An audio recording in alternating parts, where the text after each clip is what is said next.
Hello and welcome to your weekly briefing for Global Conflict 1. In this video, I'll be covering days 158 to 164, and as usual, doing my best to document the important political changes within that time frame.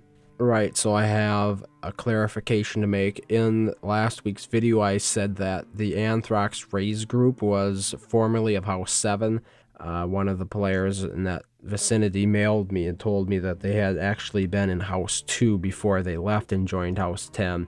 Remember, the Anthrax Raise group are the House 10 players in House 7 territory. So there are a couple of important changes that have occurred within the past 7 days, namely the fact that House 19 has now declared war officially on House 11. Before this, I had been hearing rumors for weeks, essentially, that House 15 was working hard to get House 19 to declare war on House 11. Well, it seems it's finally panned out, and they are now at war.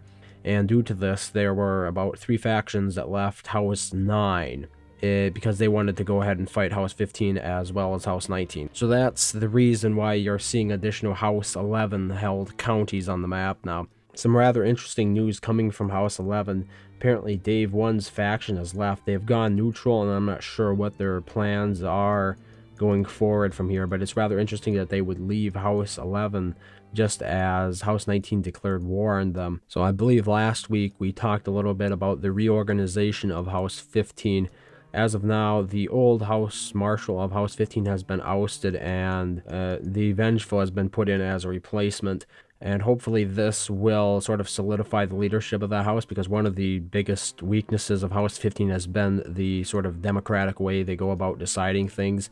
In an ideal world, democracy is the way to go, but when it comes to war, generally things just don't get done fast enough unless somebody has executive powers. So hopefully with the solidification of the leadership in that house, maybe they can actually reach a deal with House 10. But up until this point, the deals with House 10 have not panned out.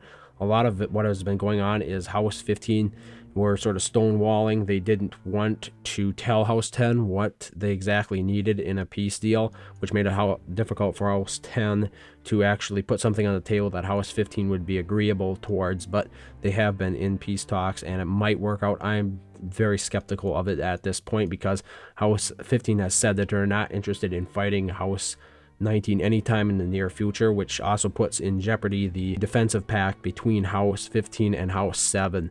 I'm not even sure that's going to be a thing anymore, because House 7, they were worried about House 19 attacking them. That was the whole reason for their defensive pact with House 15. So if House 15 is not willing to actually ever declare war on House 19, that would really throw a monkey wrench in the works, I guess you could say. So I think we could safely say that House 15 is lost in this world. They are a weak house compared to House 10. I am continually impressed with how well House 10 is held together, despite the fact that they are fighting both House 15 and House 19. The super alliance that is House 19. Now, House 19 is pretty big. It's very big, and it continues to grow. As you can see, they recently took over Australia, but House 15 hasn't been doing that good, really. If we zoom all the way out, House 10 managed to flip the United States of America, but they did manage to reclaim some territory that House 10 had taken last week from them. But all in all, I don't know. I don't know what happened to them, but maybe we should have seen this something of an indicator when they were having troubles with House 1 way back a couple of months ago. Yeah, so House 15, very unique situation they've put themselves into. I think they were the first one to leave the house, the alliance against House 19. So there's a lot of distrust right there. And from what I believe, the excuse House 15 is using that for why they're not willing to ever work with the old alliance against House 19 again is because they think that once the war with House 19 is over, that the rest of these houses will come for House 15 for sort of betraying the cause, or being the first one to betray the cause a couple months ago when the House 19 anti-alliance was still in place.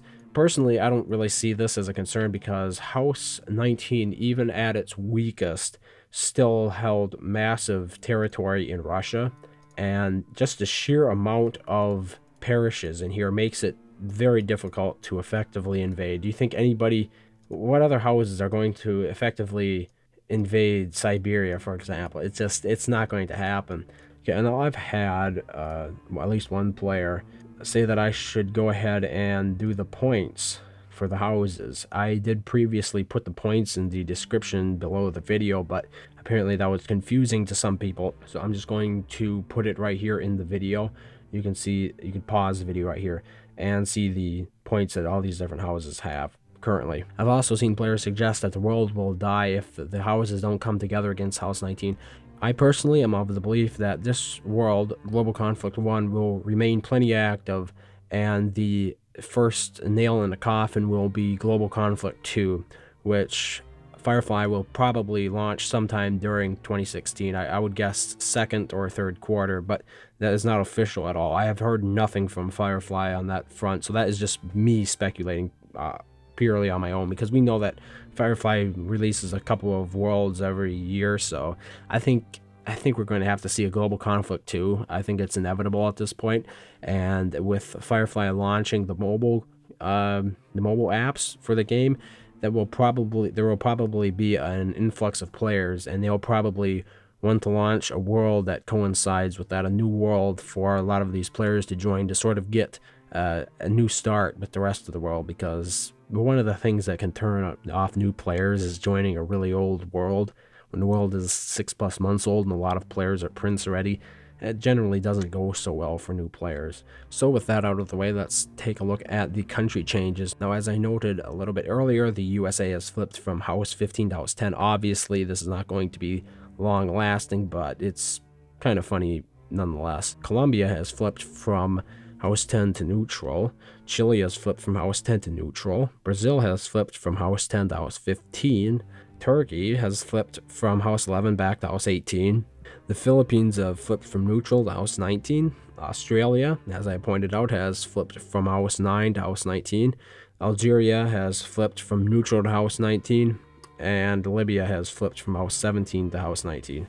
I don't know if I mentioned this, but House 6 is now also part of the House 19 alliance. If we move into a county and province level, the Midwest has flipped from House 10 back to House 15. South Mexico has flipped from House 10 to House 15. A whole bunch of these Central American countries here have flipped from either neutral or House 10 to House 15. There are just so many there, I didn't have a high enough resolution picture to actually zoom in and see which ones they were. Northeast Brazil has flipped from House 18 to House 10. Southeast Brazil has flipped from neutral to House 10. Central West Brazil has flipped from House 10 to House 15.